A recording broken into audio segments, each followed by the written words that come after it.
Good evening, ladies and gentlemen. Before setting eyes on some grand issues, first I'd like to share a story from my early childhood. I still clearly remember one morning, seeing the newly fallen snow from the previous night. I yelled to my mother excitedly, "Look, Mom, there's chocolate snow outside." At that time, I was yet too naive to feel sorry for the heartbreaking fact that due to serious air pollution, the fresh snow that was meant to be pure white was actually covered by a layer of brownish black dust. Several years later, it began to confuse and upset me that although statistics claimed environmental condition was improving continuously, and every day there were reports about how China was adopting a greener way of development, there still seemed to be no visible changes right around us. The snow still looked like chocolate, and we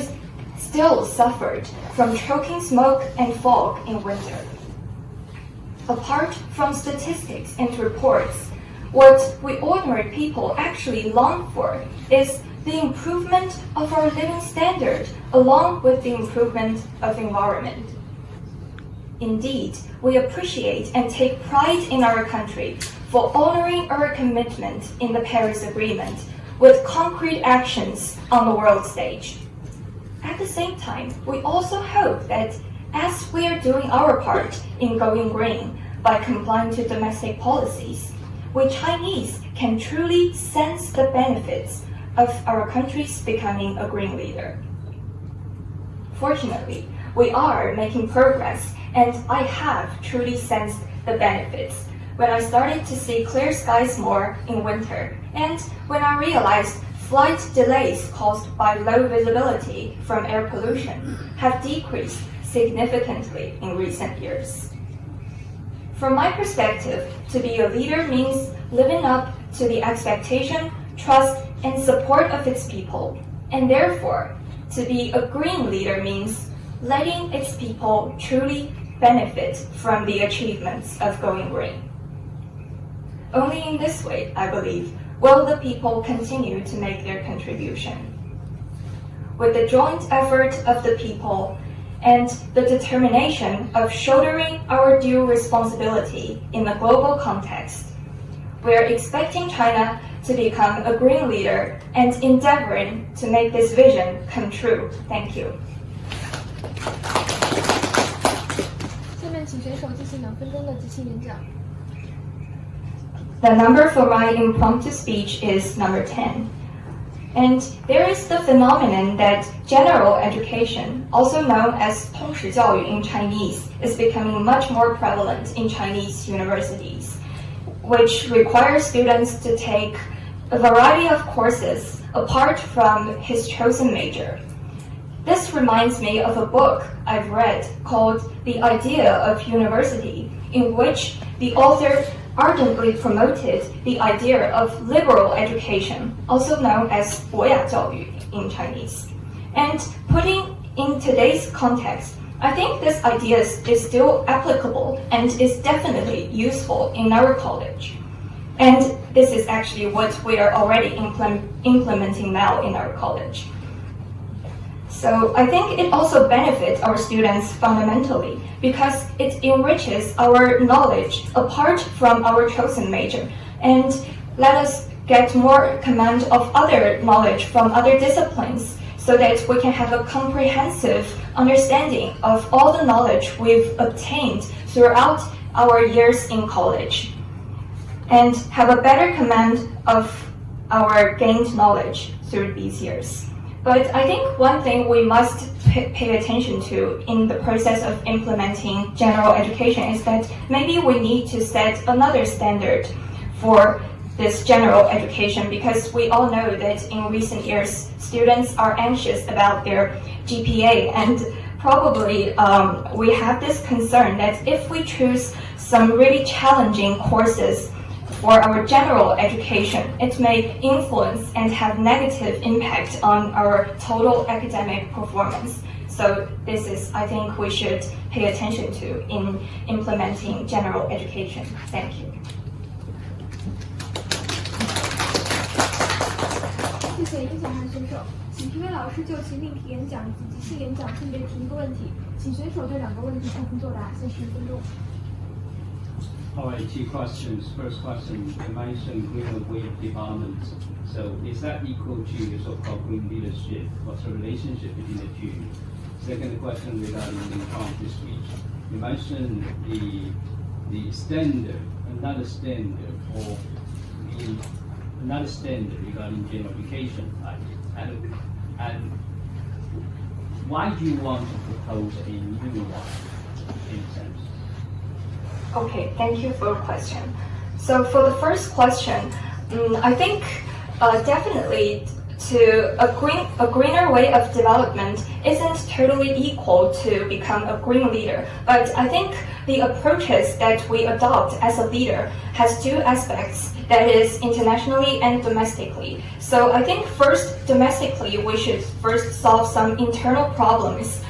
because sometimes we still see the imbalance in environmental governance within our own country. So we must seek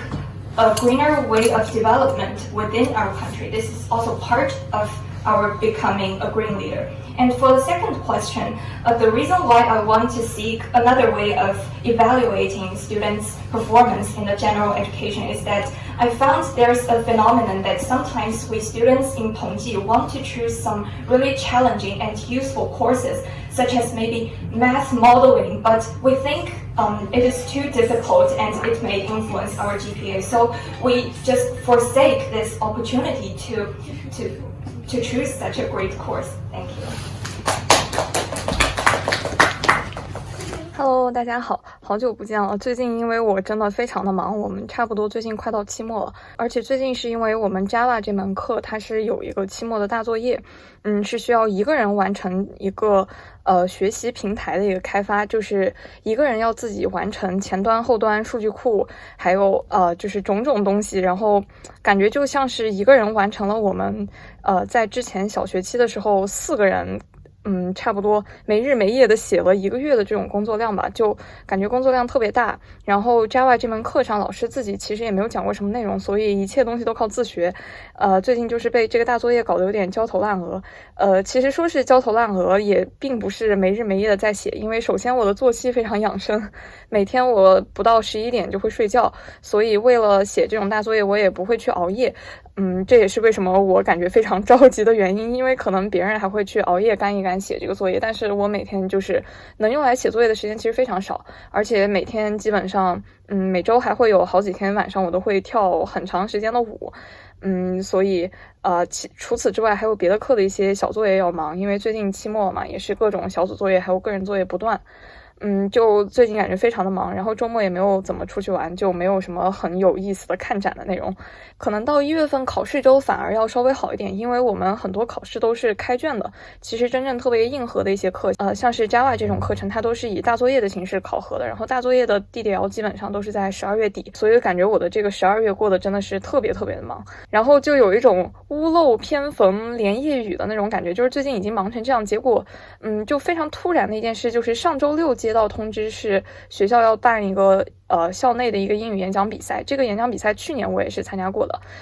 它其实是为21世纪杯的演讲比赛去做一个全校的选拔。它先是全校都公开报名去海选，海选出10个人，然后10个人再进行学校的决赛。决赛的前3名或者是前4名可以代表学校去参加上海市的比赛。去年我是全校的第2名，然后去参加了上海市的比赛。但是由于我在上海市的发挥，我觉得非常的一般。不过其实我的演讲水平也就那样，就是真实水平，然后发挥出来，确实也见到一些大佬，然后自以为也确实不如他们。然后在上海市是得了2等奖吧，就上海市的1等奖的前几名才是可以去参加国赛的。然后我就止步上海市的决赛了。但是去年的时候，我们学校内通知比赛大概是可能给了1个多月的准备时间吧。但是今年可能是因为疫情，然后一切都推迟了。就他上周6通知要比赛，然后公布了题目，这周3就需要比，然后还是要脱稿的，所以基本上就相当于给了3天时间，你要完成一个稿子的撰写，然后还有背诵。我就觉得非常的魔鬼。这几天我还一直在不是满课就是写一整天的 Java Java 中度过，就根本没有心思去管这个比赛。而且因为我自己之前也出过一个视频关于讲怎么去写英语演讲稿的一些思路，我个人认为写英语演讲稿真的是一个非常长的一个过程。如果你是想写一篇比较有思想性的这种比较有深度的一篇演讲稿的话，我觉得是非常耗时间的。像我自己去投外研社的这种演讲比赛的话，它演讲稿我可能都要酝酿1到2个月吧，慢慢的去想一些切入点，还有一些立意上面的一些东西。但是它既然只给了3天的话，我就非常草率的写了一篇文章，而且这次的这个主题是叫做 China to be a green leader， 就是中国去成为一个绿色的领导者。我觉得这个话题我当时一看到我就感觉非常的头大，因为我其实特别不关注时事政治，就是天生对于这种东西特别不敏感，而且就很抵触，所以其实这种偏政治类的一些很宏大的话题，我觉得是非常棘手的对我来说。所以在切题方面，我肯定还是想尽量避开这些我自己不擅长的一些领域，就是想尽量能从自己的一些切身体验去出发讲这么一个话题吧。所以说在我这个 prepared speech 就是已备演讲的环节，你如果听一下的话，我从头到尾其实都是在讲一些我们自己身边的事情，就是关于中国无论它是已经成为还是即将成为一个绿色领袖之后，到底能不能真正的让中国的国民从中受益，就是切身的感受到环境的提升，还有一些就是这种生态的改善。我觉得这个是比较重要的，就是与其我要去夸大或者是就是夸赞一些中国在国际舞台上做出的一些环保啊、绿色啊这种领袖上的一些贡献，我觉得其实不如从我自己身边说起吧。因为我觉得首先是你如果要讲那种比较宏大的这种话题，你是得有事实依据去做支撑的。比如说你要说中国减排了多少吨的二氧化碳啊，就是我觉得你既然要这样说的话，还是要说一些特别具体的东西的。但是这种东西如果我不提前去背很多数据的话，我是说不出来的。而且甚至连一些比较空的举措啊，比如说去减少一些煤矿厂啊，或者是限制一些排放啊，连这种比较空的我觉得我都说不出来，更别说这种具体的数字了。所以我就相当于扬长避短嘛，就尽量从自己能有一些实在的话说的一些地方去说起。我觉得就是如果要给大家写英语演讲稿再提点什么建议的话，就是其实这个对于你要说任何东西都是，哪怕是你在学校做一个汇报，我觉得都是适用的，就是还是讲一些自己比较擅长的东西吧，不要强行为了提升自己的一个高度，或者是强行拔高去讲一些自己真的不熟悉的话题。这样万一在老师的提问环节直接问到了一个就是问到你一个根本答不上来的东西，其实就会非常的尴尬。就还不如说一些自己熟悉的东西，这样你至少可以确保在老师的提问环节也会减少一些不确定性吧。所以基本上这就是我关于我这个 prepared speech 的一个准备的思路。然后至于后面的发挥嘛，它是有一个即兴的演讲，然后即兴演讲环节是在我们前一个选手上场之后是大概可以有3-4分钟的准备时间吧。然后准备的时候在场外可以有一张纸，然后让我们去拿到题目之后去稍微写上那么可能就是你自己写一点关键词吧，像我就会大致想一个框架，然后3-4分钟其实时间还可以，对我来说我就还写了一些关键词啊，或者甚至一些句子的什么东西。但是我在上场前我专门问了一下，就是场外是一些比赛的工作人员，就是我们学校外国语学院的一些学生会的学生，我问了他们一下我待会儿上场的时候能不能拿着那张纸，他们告诉我是可以的。然后我想着那既然让我拿，那我就拿了呗，因为感觉毕竟自己虽然手稍微写了一下，但是脑子里可能还是没记住，就如果直接不拿纸凭空上去即兴讲可能会卡壳。然后我就拿了拿上去了，结果就是在即兴演讲的环节，如果你仔细看了的话，我其实经常是在低头看这张纸上我写了什么内容的。然后当时自己讲的时候没有特别强烈的感觉，但是回顾了一下，就讲完之后自己再看自己的这个视频，确实觉得观感有点不是那么好，就感觉跟观众挺缺乏眼神的交流，然后一直在看自己写的这种，其实也写的就乱七八糟的，我觉得看跟不看也没有什么太大的差别，但是可能就是一种心理上的感觉，总觉得看一看自己当时写了什么，好像脑子就不会卡壳，就能不停的说一样。但是其实很多时候就是你在那么短的时间内紧张的眼睛随便瞄了一眼，你根本都看不懂自己在那写的那些鬼画符，基本本上还是凭自己的嘴想到哪儿就说到哪儿了那种感觉。而且就是在最后我们在公布奖项之前，是这个比赛的评委老师做了一些点评，他在里面就说到了一些就是所有选手都出现的一些问题。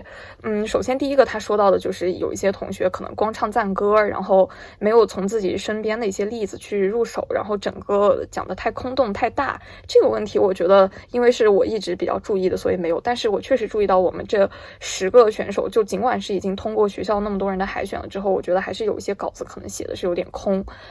然后就是评委还专门提到了一个 dressing code， 就是关于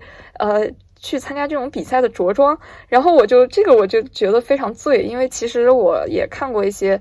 全国非常高规格的这种英语演讲比赛，像外研社的比赛啊，还有21世纪杯，我觉得好像也没有要求每个人都穿正装，就尤其是女生，我觉得很多都其实就是穿了一个那种算是比较正式场合的一种裙子吧，就连衣裙的也有，就不一定非要穿那种西装裤一身黑。我是因为觉得我自己穿正装的样子真的非常傻，就有点像那种推销房地产的，而且其实我也没有正装，我如果要穿的话还得问别人借或者是去租，所以我就随便穿了一个我自己平时穿的我觉得还算比较正式的一个衬衫，然后里面穿了一个高领的打底，然后我觉得还可以吧，但是就感觉评委就 diss 了一下没有穿正装的这种感觉。当时我就感觉哇，我怕不是凉了，就先是没有穿正装，然后接下来评委还说到了一些问题，就是有一些可能演讲的过程中和观众缺乏眼神交流，这个我当时一听又觉得哇，那我岂不是又凉了，因为我其实全程一直眼神在看一些奇怪的地方，是因为他那个教室因为比较小，然后评委坐在第一排，就感觉离那个演讲席有点近，我如果一直盯着他们，就有种甚至在低着头的感觉，就感觉很奇怪，所以我就把目光看向了一些远处的观众，或者我也不知道自己的视线聚焦在哪，就有点迷离的那种感觉吧，可能我不知道从评委的那个视角看是不是会有点难受。